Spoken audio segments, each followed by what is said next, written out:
Hello everyone! For the third part of the Orchid Collection Recovery series, we are going into my big, complex hybrid Phalaenopsis. I had to tackle these first, not because they were the most urgent or anything, but because they were placed on the floor for the 3 months we were away, and I kinda need my floor back.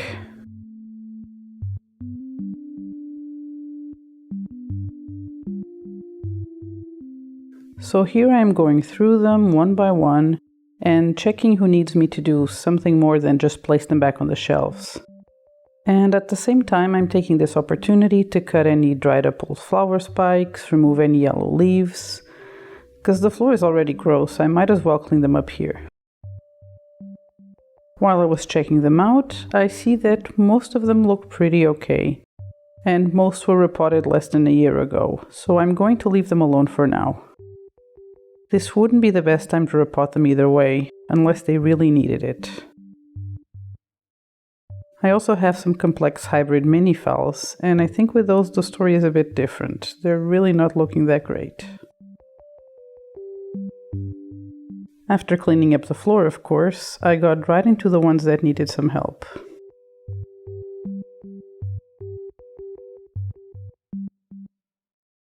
This big hybrid is a trooper. She never gave me any issues, other than it has a tendency to fall off the pot. Checking the tag, I can see that this was repotted late last year.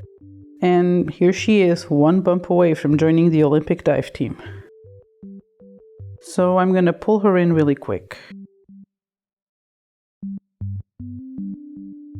Since I have her out of the pot, I might as well cut a couple of dead roots.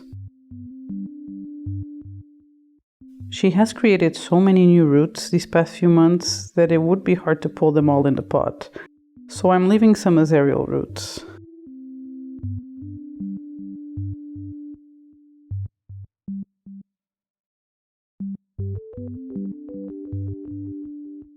I'm also reusing the same bark, since it's less than a year old, and orchidaceae bark lasts years and years for me, especially with the big Phalaenopsis that don't stay moist for too long.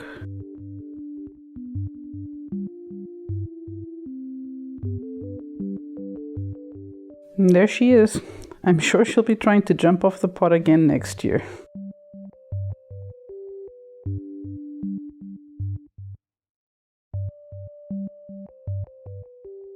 This next one is a phal that I'm going to repot just because the last time was in August of 2021.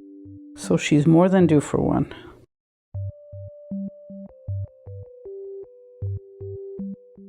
And you can tell by all the aerial roots circling the top of the pot that I tried to get them to go in, but it's really not going to get there without a repot.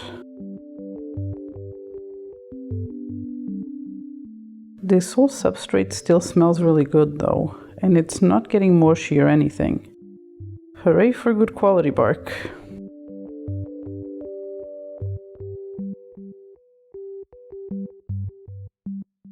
Why I didn't just cut that flower spike with one little sad flower instead of letting it bounce around and tickle the camera is beyond me.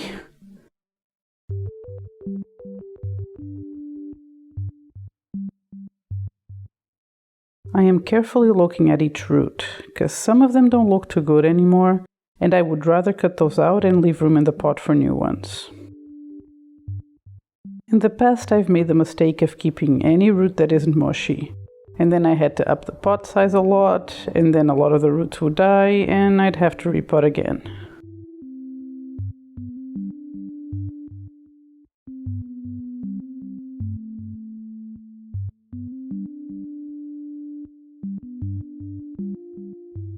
Even after being pretty ruthless with the root cutting, there's still a lot of roots to fit into this 12cm pot. But I really don't want to get a bigger one. Over the years I learned that it becomes a slippery slope, and then you end up with a normal sized phal in a 15cm pot, and that always looks a bit ridiculous.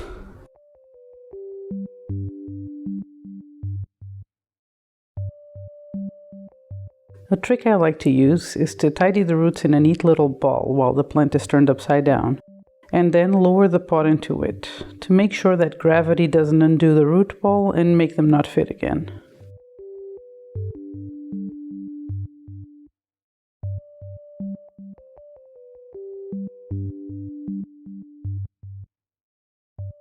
Now it's just filling the pot with fresh bark.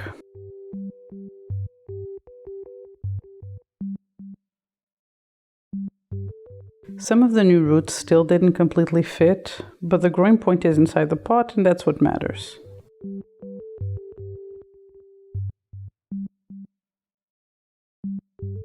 This is one of our first orchids. We've had her for over 9 years now. We got her because she was not only pretty, but has this peppery scent. Unfortunately, she is huge, so I've been avoiding repotting her. It's been 3.5 years.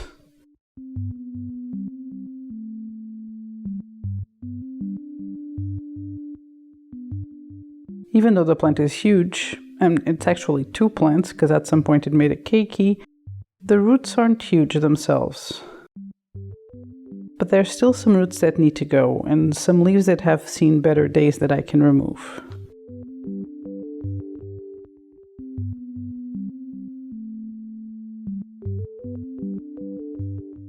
I also wanted to cut out the part of the stem that's old and dried up, but for that I had to separate the 2 plants. I guess this way, if I ever want to give one away, I can. But I didn't pull them apart. That would have just made it impossible to fit it all in the pot.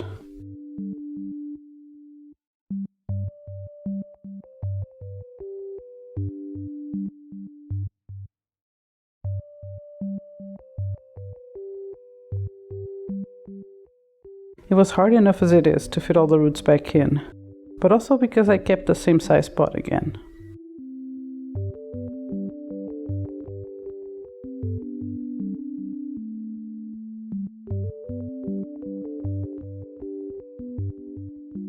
And sometimes you have to use a paintbrush to help push the roots in without breaking them.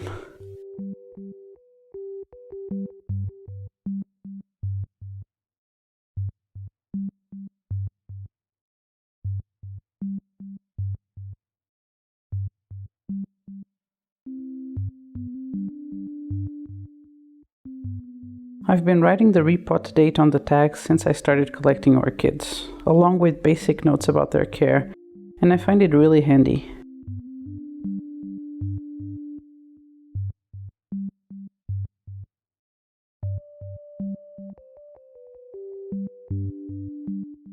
I did a quick clean on the trays, because there's no point in deep cleaning anything when we're moving in a couple of months, and placed all the big Phals back in their home.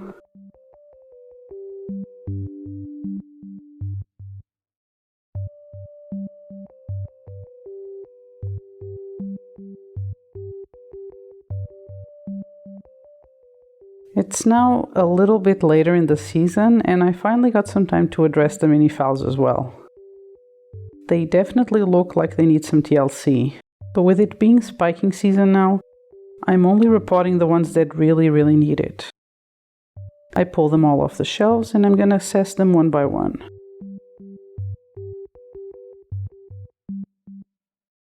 This one got root rot out of nowhere earlier this year, and I recovered it with sphagnum, but now it's cliff diving out of the pot, so I have to adjust it.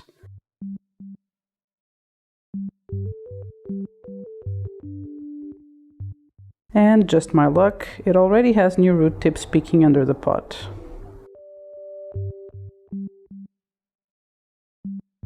I don't want to damage them, but at the same time, I can't leave it hanging off the side of the pot.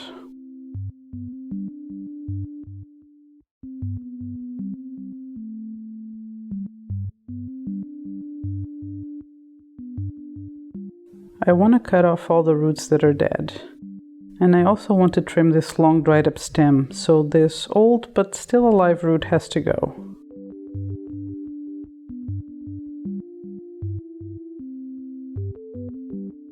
We really love this phal. It was our first fragrant mini, and much later on it was ID'd for us by a viewer.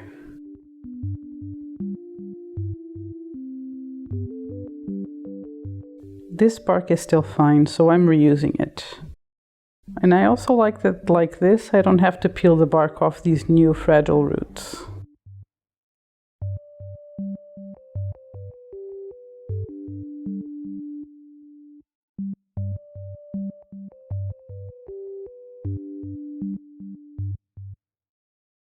And now that she's in a correct position, these short new roots can reach the pot.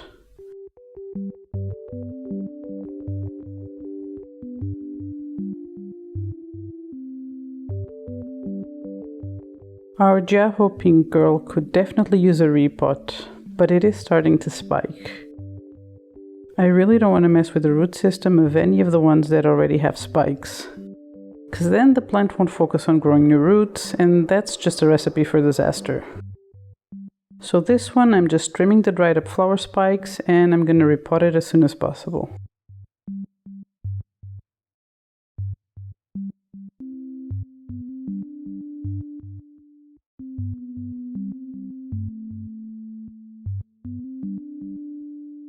This is the one that had crown rot, and I was able to recover it with cinnamon. It now has a keiki, and since it's been in this pot for less than 2 years, I'm leaving it alone.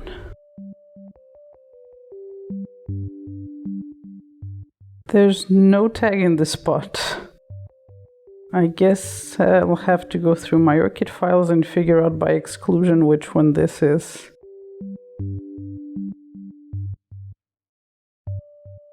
Okay, and after checking, it's the Sogo Gotris. She was repotted 2 years ago, and she looks okay still, so I'm leaving it until spring.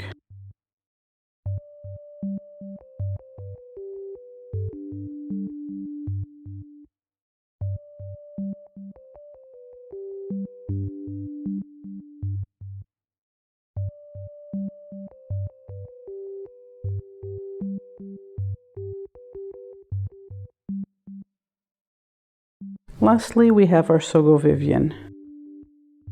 It hasn't been repotted in 3 years, and as you can see, it really needs it. It hasn't spiked yet, so I think I'm gonna risk it. Mostly because there's these white spots inside the pot that are very suspicious of fungal activity. This is why I defend clear pots even for experienced growers. Why wouldn't you want to see inside the pot? Would this fit an unpopular opinion video? Let me know.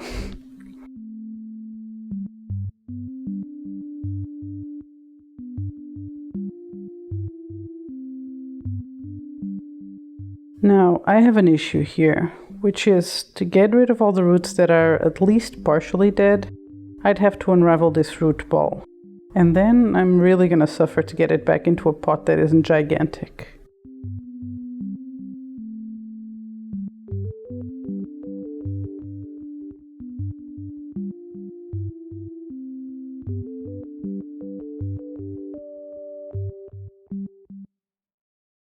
We're taking a little break for my spiced latte. Isn't Jay the best?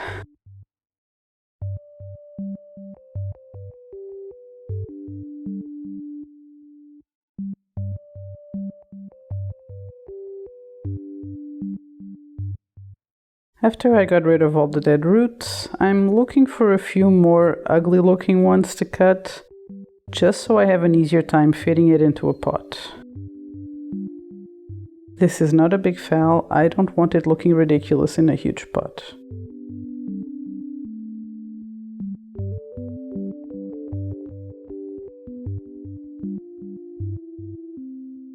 I'm using my very sophisticated technique of the orchid flip to better tuck the roots in the pot again.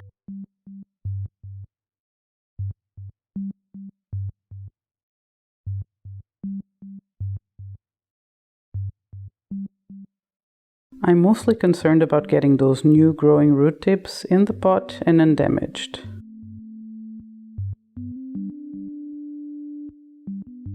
And now these two aerial roots can be tucked in too, with some patience and care.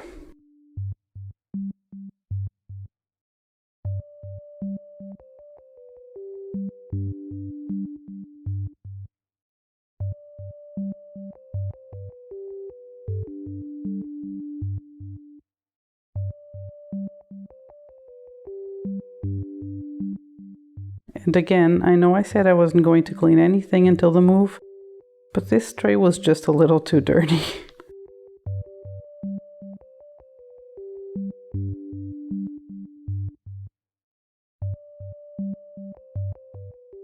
And there you go. All the complex Phalaenopsis are done. Well, at least until spring. I hope we can make one of these videos for every group of orchid before we move, so they all can go into the new house in their best condition. I hope you enjoyed this video. If you did, don't forget to leave us a like or a tip through the SuperThanks option. Also, don't forget to subscribe, so you don't miss the rest of the series. We'll see you again next week. Goodbye.